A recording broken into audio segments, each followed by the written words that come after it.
Do y'all know what happens every time the government loses control of the people?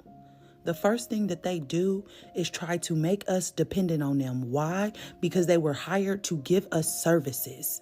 The first thing that they do is inflate the price of everything so that nobody can afford anything. And then huge corporations start laying off people in enormous amounts.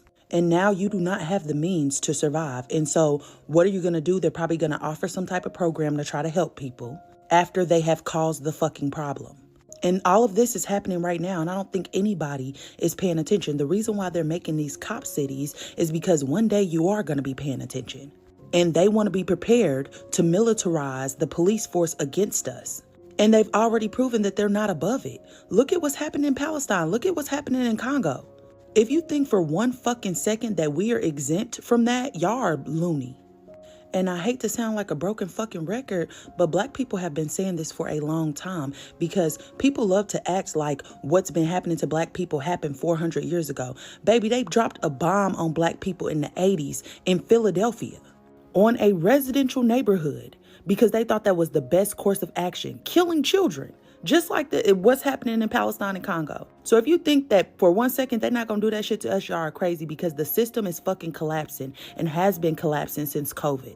And there's so many people just waiting around for the world to return to back to how it was pre-COVID, but that is not going to happen. The system no longer works and they cannot let it go. So what they're doing over in Palestine, I feel like that's just a test because it's about to get way worse for us.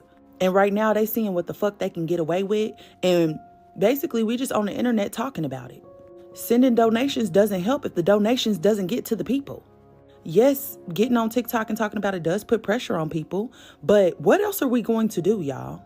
Because people have organized a blackout on August 1st where nobody was supposed to spend a dime and it was supposed to, bankrupt the economy, which it very well could have, but people still went out and spent.